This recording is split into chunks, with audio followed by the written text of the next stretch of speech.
ये है प्रश्न संख्या 61 और प्रश्न यहाँ पे ये करा है कि लकड़ी की कटाई जिसे अंग्रेजी में ल्यूमरिंग कहा जाता है और इन लकड़ियों की कटाई को जो है मुख्य रूप से हम लोग वृक्षों की कटाई के रूप में जानते हैं। इस रूप में परिभाषित किया जाता है और इसका उपयोग जो है घरेलू, औद्योगिक और वाणिज्यिक उद्देश्यों के लिए किया जा सकता है। तो इस संदर्भ में निम्नलिखित कथनों पर विचार करना है और बताना है इसमें से जो है कौन सा कथन सही है। यहाँ पर पहला कथन ये कह रहा है कि ग्रीष्म ऋतु यानी कि गर्मी का मौसम लकड़ी की कटाई संबंधी गतिविधियों के लिए अनुकूल है। तो यहाँ पर जो है पहला कथन जो है गलत हो जाएगा। पहला कथन इसलिए गलत हो जाएगा कि ग्रीष्म ऋतु नहीं, शीत ऋतु यानी कि शीतकाल जो होती है ये इस समय जो है कटाई काफ़ी आसान होता है और ये बर्फ़ से जो है पूरे क्षेत्र ढके होते हैं। तो उस स्थिति में इन लकड़ियों को काट कर सीधे बर्फ़ पे जो है छला दिया जाता है यानी कि लुढ़का दिया जाता है और इसे जो है काफ़ी आसानी से जो है वो नदियों के माध्यम से एक से दूसरे स्थान जो है चले आते हैं। इस प्रकार जो है ग्रीष्म ऋतु इसके लिए उपयुक्त नहीं है। यहाँ पर पहला कथन जो है गलत हो जाएगा। पहला यदि गलत है तो ए और बी विकल्प गलत है। दूसरा ये कह रहा है कि उष्णकटिबंधीय काष्ठ का भारीपन उष्णकटिबंधों में लकड़ी की कटाई हेतु अवरोधक कारक है। तो उष्णकटिबंधीय वन जो है इतने घने होते हैं और एक वृक्ष के ऊपर एक वृक्ष के ऊपर यानी इतने घने होते हैं कि इसके भारीपन के कारण जो है उष्णकटिबंधों में लकड़ी की कटाई के रूप में जो है ये अवरोधक का कार्य करते हैं और यहाँ पर जो है दूसरा कथन जो है सही है। दूसरा कथन यदि सही है तो इसका विकल्प डी जो है सही उत्तर होगा, या क्योंकि 2 और 3 कथन जो है सही है। तीसरा ये कह रहा है कि साइबेरियाई क्षेत्र में लकड़ी की कटाई विकसित उद्योग है। तो ये चूंकि ठंडा क्षेत्र है और इस प्रकार जो है इस क्षेत्र में ये विकसित उद्योग है। अब बात कर लेते हैं अगले प्रश्न की। तो अगला प्रश्न है प्रश्न संख्या 62 और प्रश्न यहाँ पे ये कह रहा है निम्नलिखित युग में यानी कि इस जोड़े पर विचार करना है। एक तरफ जनजाति दी हुई है, वहीं दूसरे तरफ बात करें तो उस जनजाति से संबंधित क्षेत्र की बात की गई है और इसमें से जो है कथनों का प्रयोग करके आपको सही उत्तर जो है इसमें चुनना है। पहला ये कहा जा रहा है कि क्या पिग्मी मलेशिया से संबंधित है और इंडियन अमेजन बेसिन से संबंधित है और ओरंग असली की बात करें तो ये कांगो बेसिन से संबंधित है।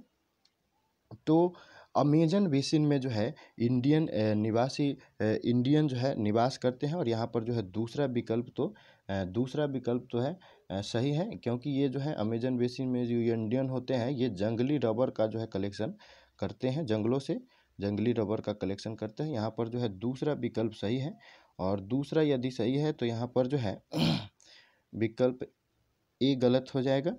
और पहले की बात करें तो पहला जो है पिग्मी की बात की जा रही है। तो पिग्मी जो है मुख्य रूप से ये कांगो बेसिन में पाई जाती है और यहाँ पर पहला विकल्प जो है गलत हो गया। तो यहाँ पर जो है विकल्प बी भी गलत हो जाएगा। उसके बाद ओरंग ओसली की बात करें तो ओरंग ओसली जो है ये मलेशिया के जंगलों में पाया जाता है और ये बांस से बनने वाले जितने भी माने निर्माण होते हैं बांस से बनने वाले, तो इनका जो है ये उपयोग करते हैं और इस प्रकार हम कह सकते हैं कि वे ये जो है दोनों यहाँ पर गलत हैं। यानी कि पिग्मी जो है ये कांगो बेसिन में पाया जाता है, ओरंग ओसली की बात करें तो ये मलेशिया में पाया जाता है, हालांकि इंडियन जो है ये अमेजन बेसिन में पाया जाता है। केवल विकल्प कथन 2 जो है इसमें दूसरा जो जोड़ा दिया गया है ये सही है, विकल्प डी जो है इसका सही उत्तर है। अगले प्रश्न की बात करें तो अगला प्रश्न है प्रश्न संख्या 63 और प्रश्न यहाँ पे ये कह रहा है निम्नलिखित पर विचार कीजिए और बताना है उपयुक्त परिस्थितियाँ। यहाँ पर परिस्थिति दी हुई है, ये भारतीय इतिहास में निम्नलिखित में से किस काल अवधि की विशेषता है, यही बात जो है आपको यहाँ पर बतानी है। तो यहाँ पर जो है पहला कथन ये कह रहा है कि इस अवधि को भारत में जनसंख्या विस्फोट के अवधि के रूप में जाना जाता है। तो यदि आपको पता हो तो कौन सा अवधि है इसमें आपको बताना है। दूसरा कथन ये कर रहा है कि इस अवधि में जो है मृत्यु दर में तीव्र गिरावट हुई और किंतु जनसंख्या में जो है उच्च प्रजननशीलता हेतु इसे चिन्हित किया गया। और तीसरा कथन ये कर रहा है कि इस अवधि में औसत वार्षिक जनसंख्या वृद्धि दर उच्च लगभग 2% देखी गई।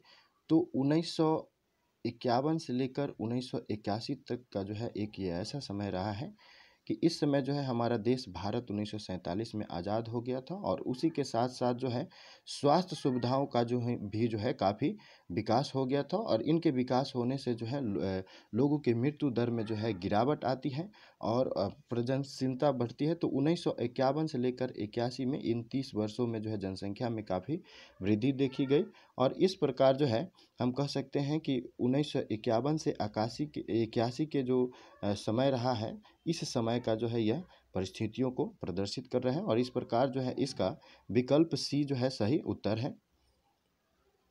अब बात कर ले अगले प्रश्न की, तो अगला प्रश्न है प्रश्न संख्या 64 और प्रश्न यहाँ पे ये कह रहा है, निम्नलिखित कथनों पर विचार कीजिए और इसमें जो है उपयुक्त कथन मानव भूगोल की निम्नलिखित में से कौन सी विचारधाराओं को संदर्भित कर रहे हैं।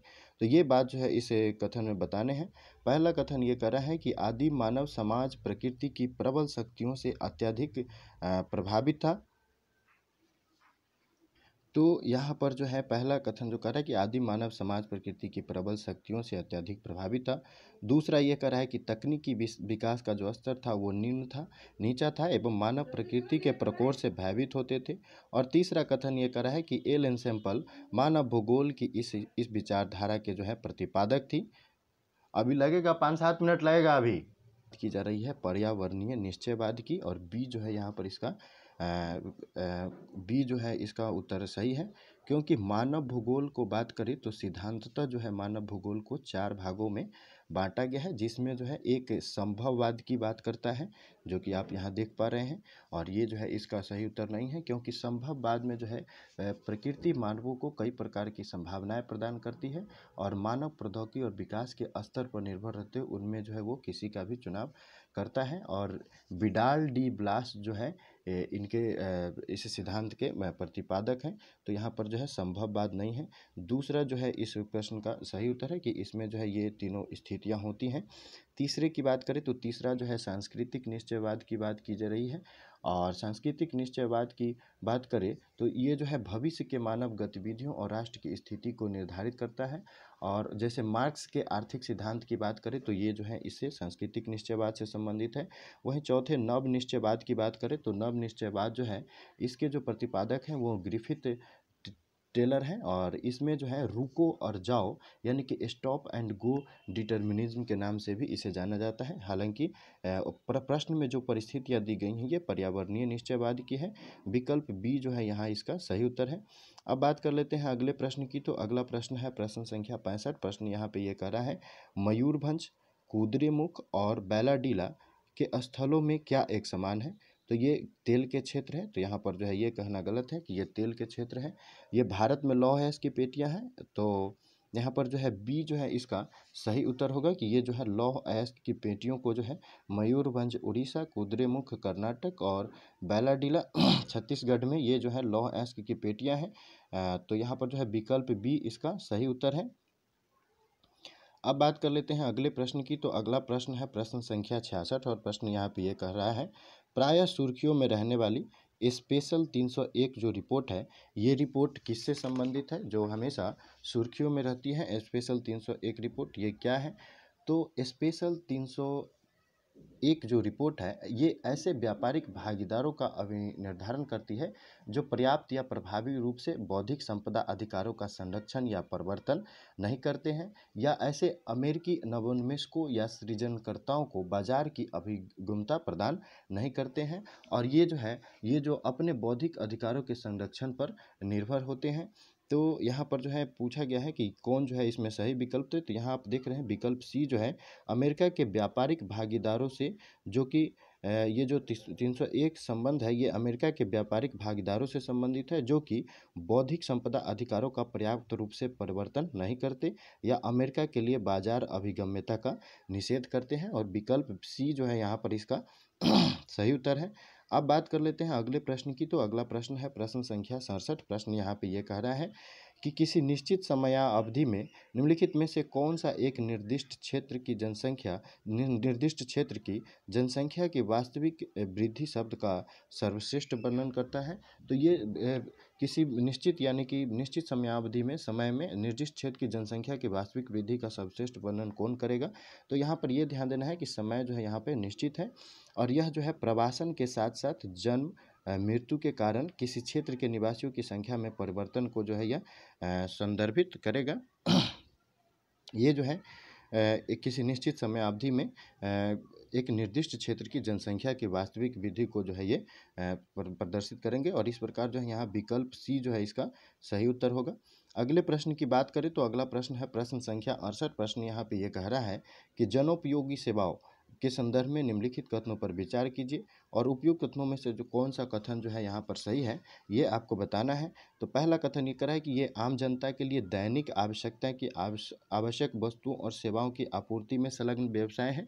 तो चूंकि जन से उपयोगी है तो ये आम जनता के लिए ही होगा। यहाँ पर पहला कथन जो है सही है, पहला कथन सही है, तो विकल्प बी डी गलत है। दूसरा कथन ये कर रहा है कि आवश्यक वस्तु अधिनियम 1955 सरकार को किसी भी उद्योग, यहाँ पर ये ध्यान देना है कि किसी भी उद्योग को जनोपयोगी सेवा के रूप में घोषित करने का आधार प्रदान करता है या अधिकार प्रदान करता है। तो यहाँ पर दूसरा कथन जो है गलत है, किसी भी उद्योग को जो है नहीं ऐसा प्रदान करता। तो किसी भी कोई भी उद्योग जो है इसमें शामिल नहीं है और इसलिए जो है यहाँ पर ये दूसरा कथन जो है गलत हो जाएगा। दूसरा कथन गलत है तो विकल्प सी भी गलत है, विकल्प ए जो है यहाँ पर इसका सही उत्तर होगा। अब बात कर लेते हैं अगले प्रश्न की। तो अगला प्रश्न है प्रश्न संख्या 69। प्रश्न यहाँ पे यह कह रहा है कि स्थानांतरित कृषि के संदर्भ में निम्नलिखित युग्मों पर विचार कीजिए। ये स्थानीय नाम है और ये क्षेत्र दिए गए हैं, सही उत्तर आपको बताना है। तो क्या इसे मिल्पा भारत में कहा जाता है?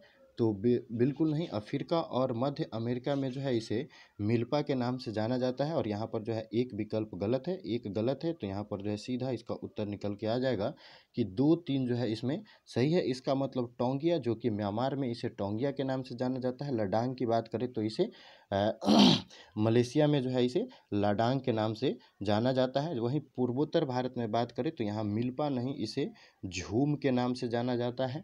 और श्रीलंका में बात करें तो वहाँ जो है चेना के नाम से जाना जाता है। थाईलैंड में तमराय के नाम से जाना जाता है। वहीं जावा में बात करें तो इसे हुमा के नाम से जाना जाता है। और फिलीपींस में बात करेंगे तो केंजिन के नाम से जाना जाता है। तो ये जो है प्रमुख क्षेत्र है और वहाँ के जो है स्थानांतरित कृषि के संदर्भ में उनके स्थानीय नाम है। और यहाँ पर जो है विकल्प बी सही उत्तर है, 2-3 सही है, एक गलत है। अगले प्रश्न की बात करें तो अगला प्रश्न है प्रश्न संख्या 70। प्रश्न यहाँ पे ये कह रहा है कि क्षेत्रीय व्यापक आर्थिक भागीदारी यानी रीजनल कॉम्प्रिहेंसिव इकोनॉमिक पार्टनरशिप के संदर्भ में निम्नलिखित कथनों पर विचार कीजिए और बताना है कि उपयुक्त में से जो है कौन सा कथन इसमें सही है। ये बात जो है आपको बताने हैं। पहला कथन ये कर रहा है कि आसियान के सदस्य देशों तथा इसके मुक्त व्यापार समझौता भागीदारों के मध्य यह जो है एक प्रस्तावित समझौता है। कौन? तो RCEP क्या एशियन और FTA एशियन के जो सदस्य हैं और उसके जो FTA है उसके बीच जो है ये किया गया एक समझौता है। तो यहाँ पर जो है पहला कथन सही है।